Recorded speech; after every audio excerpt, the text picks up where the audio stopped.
Hello to all the beloved ones who give us the opportunity and follow our channel. In this channel, we strive to share all the experiences of individuals who have experienced life after death around the world with you. We hope that this will bring light, hope, and love into all of our lives. We are grateful in advance to all friends who support us on this journey. Of course, it's important to note that these experiences may vary based on individuals' beliefs in different religions and faiths, and we deeply respect all of them. بهروز عظیمی هستم، تجربه‌گر مرگ موقت که این تجربه در سال 1394 بر اثر سانحه‌ای که در محل کار از داربست سقوط کردم اتفاق افتاد. My name is Behrouz Azimi, and I am someone who has experienced temporary death. This happened in 2015 due to an accident at work when I fell from scaffolding. The fall resulted in spinal injuries. I was operated on in one of the hospitals in Tehran, a 5-story hospital, and I was operated on the 3rd floor. When they took me for surgery, it was 10 in the morning. They brought me out of the operating room at 4:30 in the afternoon. I just knew that I had seen some terrifying things, horrible things. I couldn't describe them to anyone.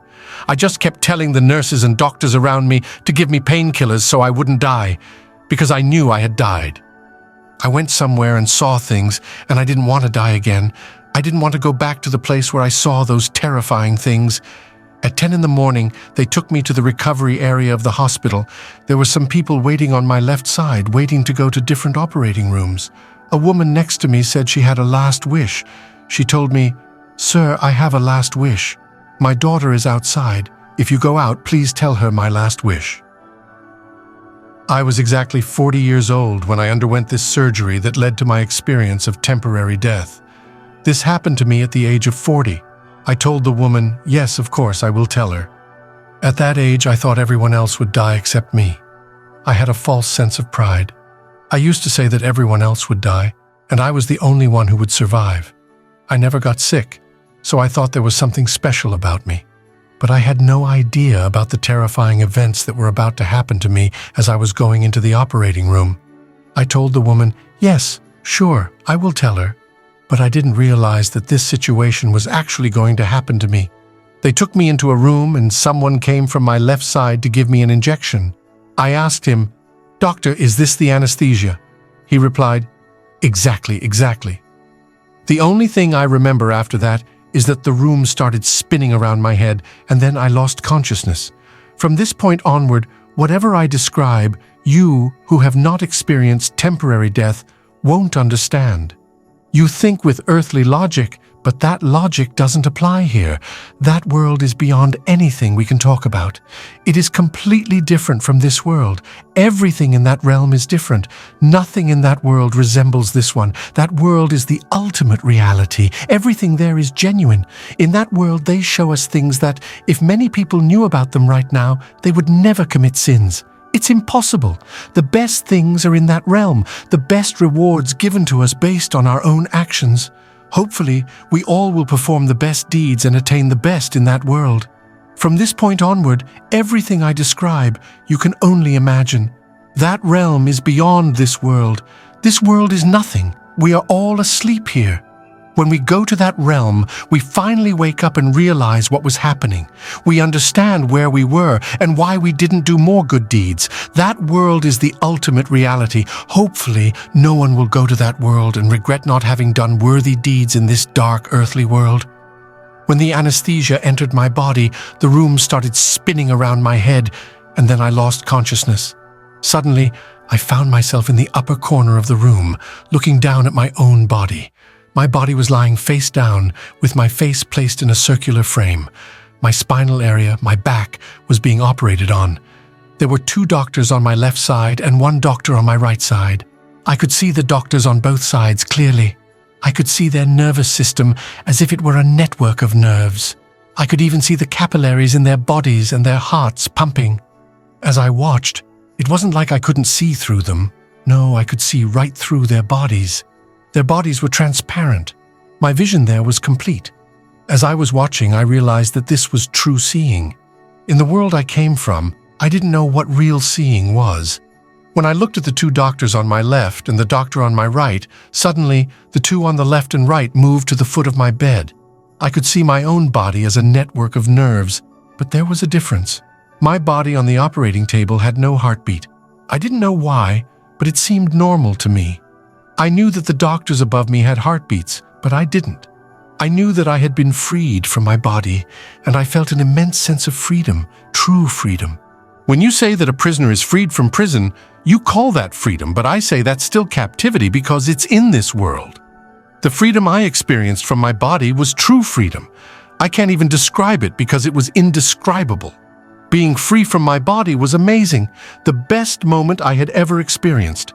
I was looking around, and I mentioned that the hospital where I was operated on was a 5-story building, and my surgery was on the 3rd floor. Naturally, there should have been a ceiling, but there wasn't. The sky was pitch black, and the walls were very tall and stretched up high. I was looking around, taking it all in. Suddenly, it felt as if something grabbed me by the collar and pulled me away. There's no collar there, but just to make it clear, something grabbed and dragged me. In an instant, faster than a second, even a millisecond, the operating room and everything in it disappeared. I found myself in a place that was pitch black, extremely black. It was so dark that I can't even describe how black it was. Since coming back to this world, I have never seen anything as dark as that place. It was absolute darkness. At this point, all sorts of information was given to me. Information I had from the earth and some very powerful information, so strong that I knew exactly where I was going, what they were going to do, and where I needed to be. For a brief moment, I looked back at the operating room and my body with all the new information I had. If I had this information while on Earth, I could have kept my body alive for 500 years. I felt a great regret because I was 40 years old at the time of the surgery. They showed me my entire 40 years of life in just half a day. Seeing that half day, I felt immense regret. The biggest regret was why that half day I spent in this world didn't include a single prostration. Why didn't I spend that time in prostration?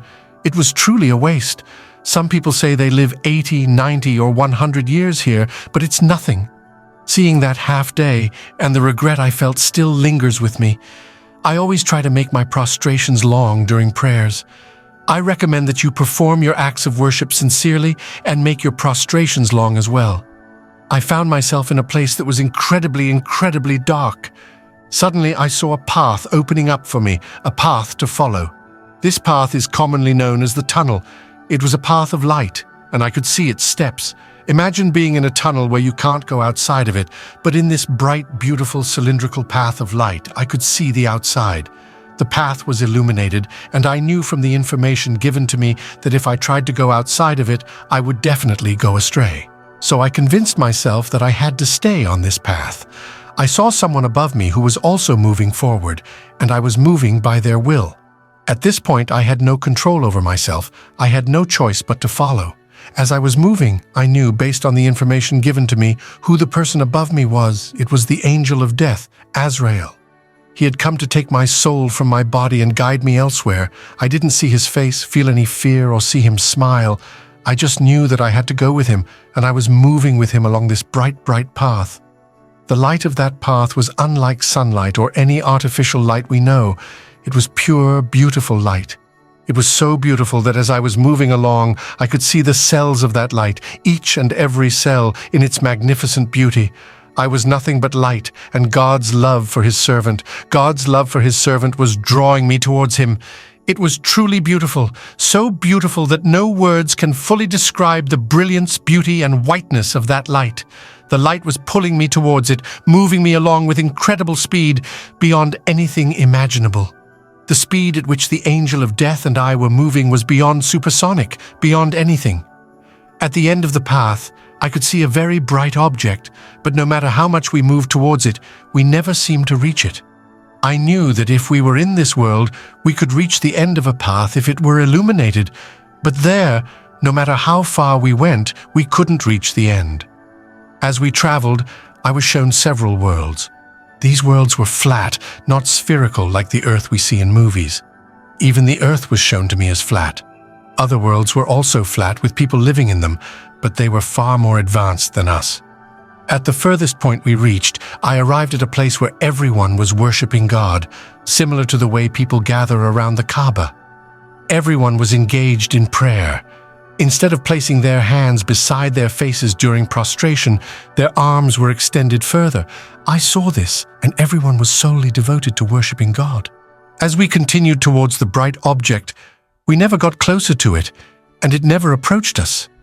Suddenly, the entire journey ended, and I found myself in a place of immense whiteness, a very, very white place. It was beautiful, truly beautiful beyond words. No matter how much I describe the beauty of that light, it will never be enough. I had reached my true essence. I had arrived at a place where I felt I had lived before, where I truly belonged. Imagine a child's puzzle, and the last piece being placed, making it complete. That's exactly how I felt when I reached that place, perfectly fitting into a verse from the Quran, Surah 2, Ayah 156. In the name of Allah, the most gracious, the most merciful. Indeed, we belong to Allah, and indeed to Him we will return. I felt this verse in its entirety. I understood that we are inherently part of God, not separate from Him. God is within us, not outside.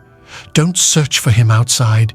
He is right within us, closer than anything, more intimate than anything else. The journey suddenly ended just as it had in the operating room, in a fraction of a second. It ended so beautifully that when I found myself in that place, a place of pure, pure whiteness, the angel of death was no longer with me. Everything around me was white, incredibly white. Let me tell you, the white we see in this world is actually black compared to that. Our white is black. That white was truly white, and that light was genuinely beautiful. I had reached my true essence, and it was indescribably beautiful. No matter how much I say about the beauty of that light, it will never be enough.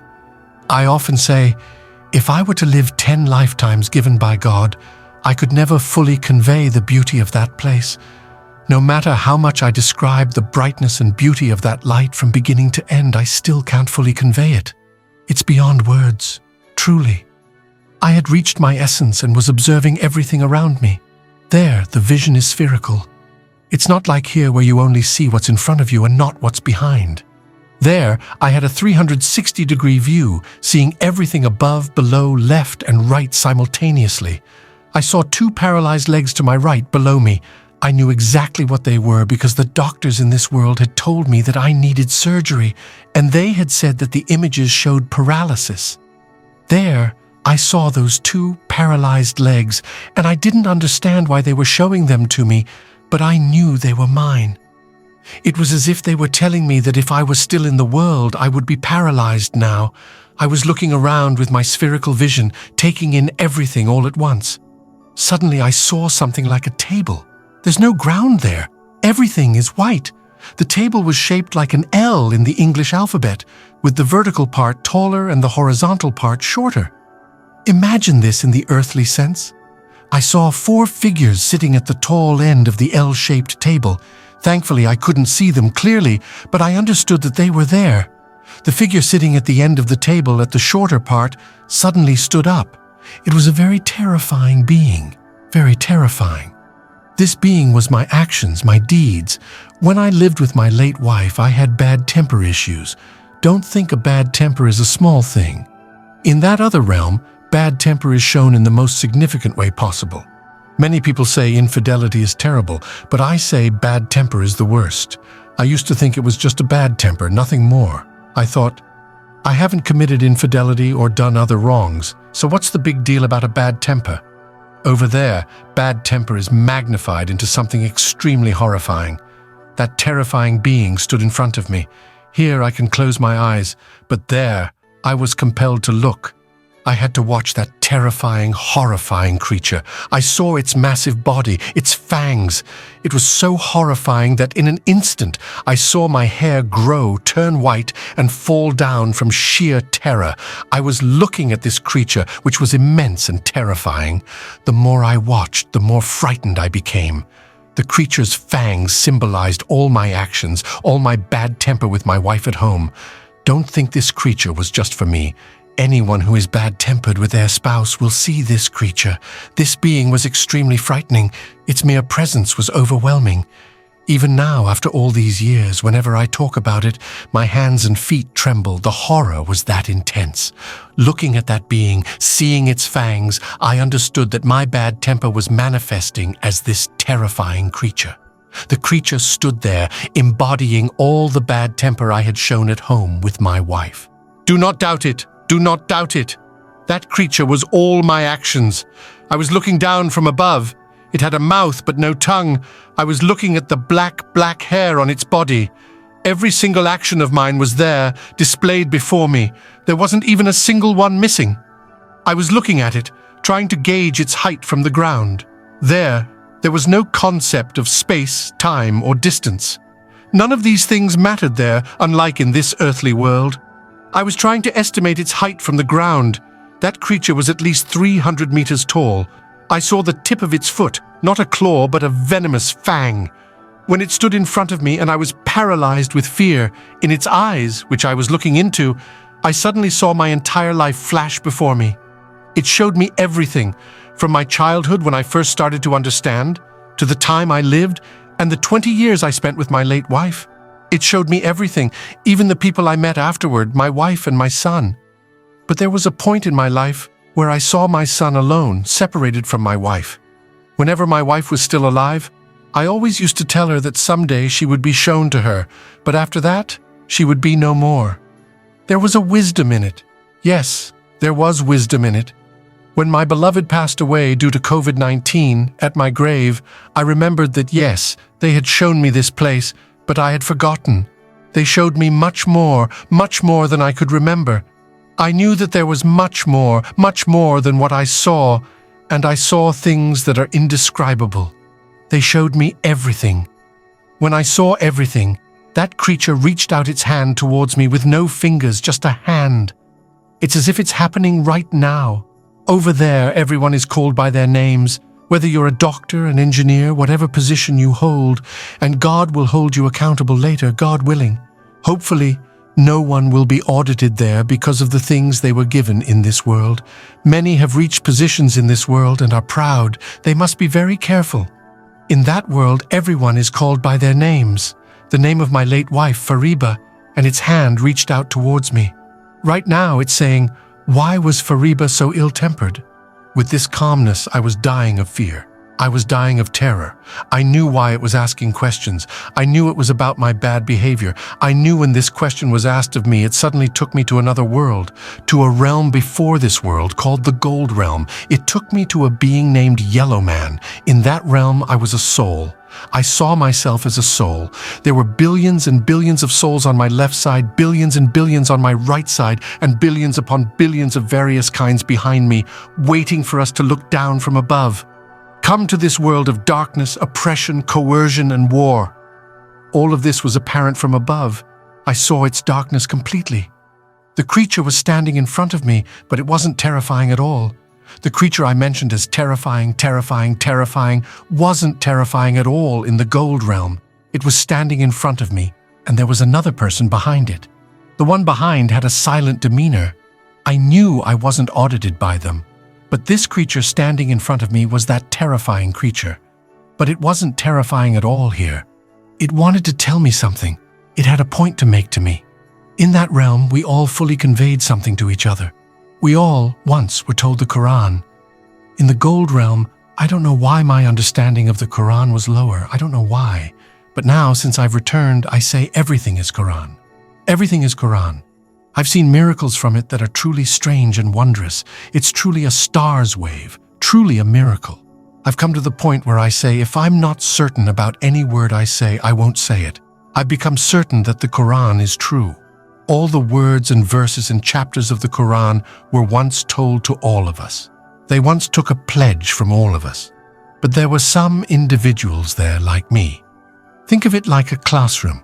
Those who sit in the front are very good at their lesson, but those who sit in the back just want the recess bell to ring so they can go out. I was one of those who sat at the end of that classroom desk. I just wanted to leave early. I don't know why. The Quran was difficult in some countries, but there were individuals for whom understanding the Quran was very, very easy. They were the ones who showed me a display case on the left side.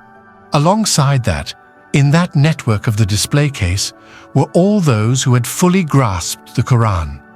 Those individuals were known as the good servants of God. 005. The good servants of God are all the servants of God, but there are some who disobeyed. They're not bad servants, they're servants who disobeyed. No servant of God is bad, no servant. They're all good. As I was looking at this display case, I saw the creature standing in front of me. Its hand was facing me to the right because it was standing in front of me. It took its hand in that direction and said, "We have one of our best for you." Exactly 2 recording devices hit the right shoulder of me from your perspective, and it said, with Fariba, "Be courteous." I would say, okay, definitely look. But I didn't know I wanted to come to this black globe. I forget. I came to this world and forgot. There they showed me 5 lives. They showed me this life fully, parallel to what I understood from the Quran. One of the things that I understand now in this life, I had seen that yellow realm. There they fully showed me this life, and I chose this life. I was looking. Then I saw that creature standing in front of me, and it got my point across. Suddenly, it returned me to my original place in that realm. Now I don't know what to call it. Whether to call it Barzakh or not, I don't know what to call it. In that realm, with that same terrifying presence standing in front of me, and I just had to look. I saw it all. It was over. My work was done. I knew I had no escape route at all. I had shown the evidence that they had shown me in that gold realm. I had said, okay, I'll be courteous with it. They brought me back from that gold realm to this same realm, Barzakh, and said to me, "Why did you behave badly with it?" I had no escape route anymore, no way out. I just started pleading, started begging and lamenting. I always say, if the voice of that realm of mine were to be broadcast to the entire universe, everyone on earth would hear my pleas. That's how I pleaded. That's how I lamented, crying out and begging to be returned, just to make amends.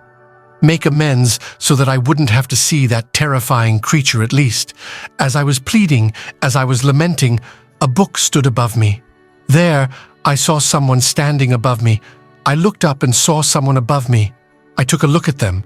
I saw Hadiyah. According to the information I had been given, I knew Hadiyah. She had a file in her hand, a red file. It looked like a folder. You know, when she looked at me, I just looked at her. I said to her, "I'm sorry I wasn't a shining example. I wasn't at home to have the goodness that I had. Well, they're gone now. Whatever bad you have, you show me. Whatever forgiveness you have, you show me. But what about my goodness? What happened to that?"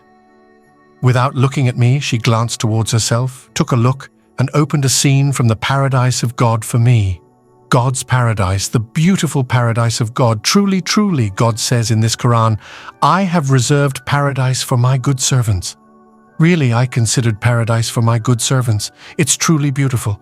Whatever beauty of that paradise I describe, I've said too little. It's truly beautiful.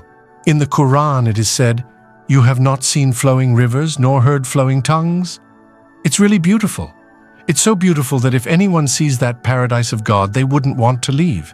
God forbid, if anyone were to commit a sin and fall from that paradise of God. It's really beautiful. I was looking at all the beauties of paradise. They showed me everything in paradise in the blink of an eye. I saw a needle's head, and I keep saying how beautiful it was. Now imagine if they had shown me everything, what would I have said? Even though I can't express how beautiful it was now, it was so incredibly beautiful. I always say to God, "God, you showed me your beautiful paradise. I don't want your paradise at all." Now you might ask why. I always say to God, "God, you give your beautiful paradise to whoever you want, even from yourself." That scene of paradise, 3 trees of paradise, 3 trees of paradise, not earthly trees, no, not at all. The earthly tree is black, more barren than barren. 3 trees of paradise were created for me, from right to left. The 4th tree that came to be, its fire ignited from bottom to top. The other 3 trees also caught fire. That Hadi showed me an empty file, the folder I mentioned, showed it to me and said, "You brought nothing with you." Nothing. I just realized one thing. In that realm, the loneliest, most abandoned, whatever you want to call it, I understood that my job was done. I understood that it was over. It's done. I knew I understood. It's over. I knew from now on there was no more audit. I'm being audited now. Everything was showing me. My bad deeds were being shown to me. Even my good deeds were being shown to me in such a way that they were corrupted. I saw that my work was done. In a moment, I saw someone below me. I saw them gesturing towards me on my left side. I looked at them in shock, and I saw something sinister. I saw something demonic. I said, "Everyone who accuses me, everyone who shows my deeds to me, why are you complaining now?" He said, "I showed you a way out. But you've gone down this path so far, repeated this misconduct so much, that even the devil's hand behind me is less evil than mine. Don't think you can go there and complain to Satan. No, it's not like that at all. You can't complain there at all. Satan comes and accuses you in every sense. Don't fool yourself." When I saw that my job was done, I started pleading desperately, just to go back and make amends. Just to return and make amends, that's all I wanted. I just wanted to go back for my wife. At that time, my wife was still alive. In 2015, I just wanted to go back to make amends for her. I just wanted to return and not see that terrifying creature. I kept pleading, "Return me, return me, return me." Suddenly, I saw a verse from the noble Quran. In complete beauty, in complete beauty, in complete beauty. If I want to give an example of anything, I might say it's earthly. But that verse from the Quran has no earthly example at all. I can only say one thing. That verse from the Quran was as beautiful as God himself. It was so beautiful. I was looking at that very beautiful verse. According to the information given to me, I knew exactly what it meant. It was written in Arabic, but I knew its meaning. That verse was truly beautiful. It was Surah Ad-Duha, verse 5. It was promising me something beyond my trial. It was higher.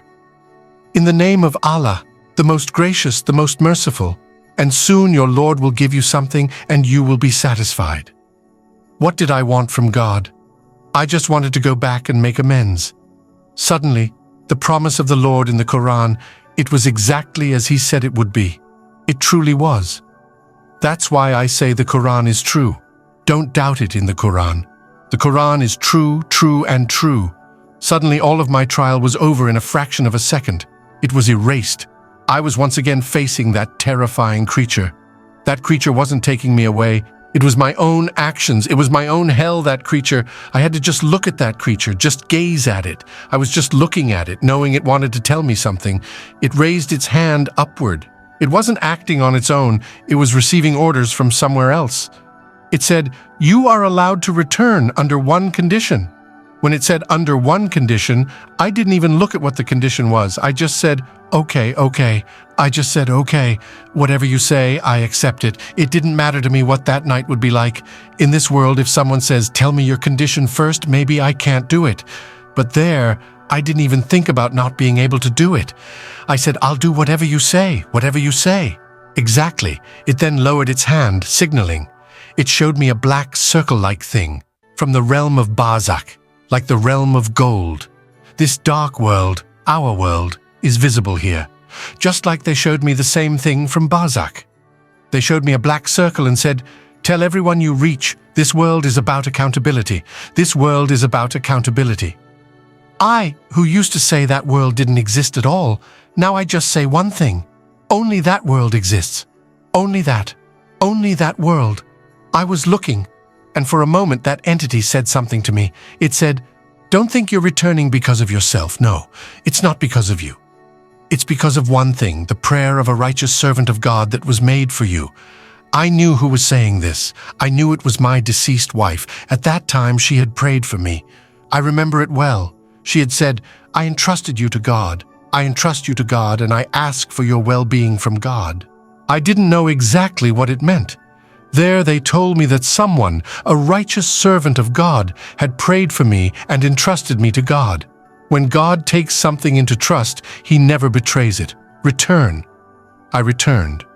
All I know is that I returned. I found myself in a dark place. It was pitch black. A door opened for me, and I saw myself, my body, in the recovery room of the hospital. At that time, my task was completed. From the area of my big toe, I slowly entered my body until I reached the chest area. When I reached the chest area, my vision returned from my eyes. I was just looking around. I saw some nurses and above me. Because I knew that these, as the saying goes, were the people above me, I just asked them to give me some sedatives. Just give me something to calm down. I won't go unless you give me something, just not going. Because I knew people. I went to that world, saw some things, and came back. I couldn't tell my surroundings anything, but I thank God. Now I can say that everything is in that world, and nothing except that real world exists.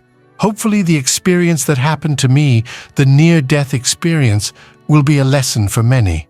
Many people, if they behave badly with their spouses, of which there are many, hopefully will refrain from such bad behavior and turn to lawful ways. They do not allow anyone to return. Hopefully, no one will have bad behavior with their spouse. There, by the way, there is no distinction between man and woman. If a man has behaved badly towards his wife, or a woman has behaved badly towards her husband, then there surely that entity that I saw will definitely see. Hopefully we will embrace what is lawful so that in that world we only see the beauty of God and nothing else except God. When my wife passed away, they told us to say goodbye to her. I asked her a question. I asked her if she was satisfied with me. She said she was satisfied. May God be satisfied with you. I compensated for her, but it's a pity I lost her. Anyone who doesn't appreciate their blessings, may God take them away from them. Doubt. Hopefully this experience has borne fruit.